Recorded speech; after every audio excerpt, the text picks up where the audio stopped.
शुभ संध्या। अनय साहित्य क्लासेस की आज की कक्षा में आप सभी का बहुत बहुत स्वागत है। अनय साहित्य क्लासेस द्वारा आप सभी को टीजीटी पीजीटी की बेहतरीन क्लासेस दी जा रही है और आप लोगों से अनुरोध है, निवेदन है कि आप लोग इन क्लासों को रेगुलर लेते रहिए फ्री ऑफ कास्ट। चूंकि ये क्लासेस जो आपको फ्री में मिल रही है, आप लेना नहीं चाह रहे हैं, यही क्लासेस आपको पैसे देने पर भी नहीं मिलने वाली हैं। चलिए इसी क्रम में आगे बढ़ते हुए रस के प्रकार में आज हम विभक्त रस पढ़ेंगे। चूंकि एक एक प्रकार हम पढ़ा रहे हैं जिससे कि आपको डेली एक रस तैयार हो जाए, ठीक है। चूंकि 9 रस हैं और 9 रसों में से आपको कहीं से कोई भी प्रश्न पूछ लिया जा सकता है, तो सारे रस को बहुत ही गंभीरता से पढ़ने और तैयार करने की जरूरत है, समझने की जरूरत है। चलिए हम लोग रस के प्रकार में विभक्त रस पढ़ते हैं। विभक्त रस का स्थायी भाव होता है घृणा। क्या होता है? घृणा होता है। और गुण होता है ओज। विभक्त रस का गुण क्या होता है? ओज होता है। रीति होती है गौड़ीय। कौन सी रीति होती है? गौड़ीय रीति होती है। अस्थायी भाव होता है घृणा, गुण होता है ओज और रीति होती है गौड़ी। इस प्रकार से प्रश्न मान लीजिए आपको विभक्त रस का कोई लाइन दे दी गई, कोई पंक्ति दे दी गई और उसमें पूछा गया कि कौन सी रीति है, कौन सा गुण है। गुण ओज है, रीति जो है आपको गौड़ी मिलेगी और अस्थायी भाव इसका घृणा होगा। क्या होगा? घृणा। परिभाषा: जहां पर 100 बिखरे हों, शरीर के अंग कटे फटे हो, फैले हो, बिखरे हो और उनसे दुर्गंध आ रही हो, बदबू आ रही हो, तब वहां घृणा नामक अस्थायी भाव होता है। कभी कभी ऐसा सिचुएशन आता है कि जानवरों के भी देखिए ऐसे कहीं सड़कों पर फेंक दिए जाते हैं, मरे रहते हैं, कटे रहते हैं, एक्सीडेंट में पड़े रहते हैं, तो वहां पर उनको अगर औचक आपकी दृष्टि वहां पहुंच गई तो उनके कटे फिटे सड़े गले शव को से दुर्गंध जो आती है उसे देख करके हमारे अंदर एक घृणा का भाव पैदा हो जाता है, ठीक है। वही क्या होता है? वही विभक्त रस कहलाता है कि जहां पर 100 बिखरे होते हो, शरीर के अंग कटे हो, फैले हो और उनसे दुर्गंध आ रही हो, वहां घृणा नामक अस्थायी भाव होता है।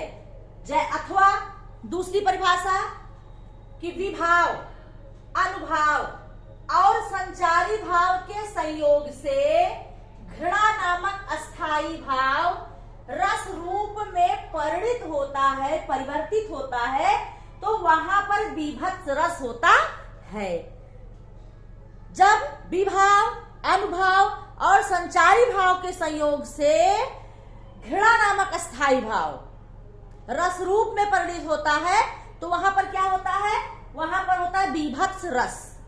जैसे उदाहरण: आंखें निकाल उड़ जाते, क्षण भर उड़ कर आ जाते, सब जीभ खींच कर कौवे चुगला चुगला कर खाते। यहाँ पर जैसे कोई जानवर की लाश पड़ी हुई है, शव पड़ा हुआ है, तो कह रहा है जैसे आंखें निकाल उड़ जाते, मतलब जो पक्षी है, गीद है, कौवे हैं, वो उनके आंखें एक बार निकाल लेके उड़ जाते हैं, चले जाते हैं और फिर कुछ देर बाद उनके आपस आ जाते हैं और उसके बाद 100 से जीभ को निकाल करके खींच करके कौवे ऐसे चुभला चुभला के आनंदमय होके खा रहे हैं कि हमको आपको देख कर उसे क्या आएगा? घृणा का भाव उत्पन्न होगा। वहां पर क्या होगा? विभक्त रस होगा। अगला उदाहरण है जैसे भोजन में स्वाद लगे, मुर्दे थे भू पर लेटे, खामास चाट लेते थे, चटनी सब बहते बेटे। मतलब भोजन में स्वान, स्वान कुत्तों का स्वान यही है, हड्डी खाना, मांस खाना, सड़ा गला जानवरों का।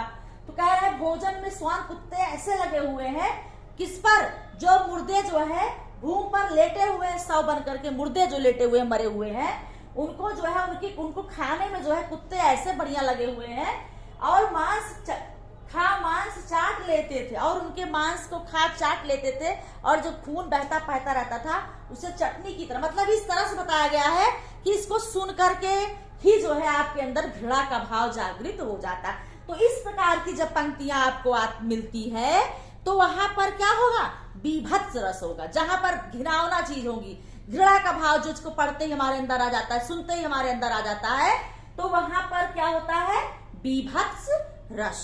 तो बीभत्स रस में आपको किसी भी काव्य को पढ़कर जब घृणा का भाव आता है वहां बीभत्स रस होगा, उसका स्थायी भाव होगा घृणा, गुण होगा ओज, रीति होगी गौड़ी। तो आज की कक्षा में बीभत्स रस से संबंधित मैंने आपको यहाँ पर पढ़ाया। बीभत्स रस क्या है, उदाहरण भी कम से कम 2 दे देते हैं कि आप लोग उसको समझा भी देते हैं, समझ लीजिए।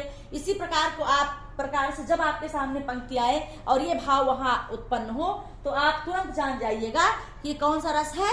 यहाँ पर रस होगा बीभत्स रस। आज की कक्षा में यानी साहित्य क्लासेस में इतना ही।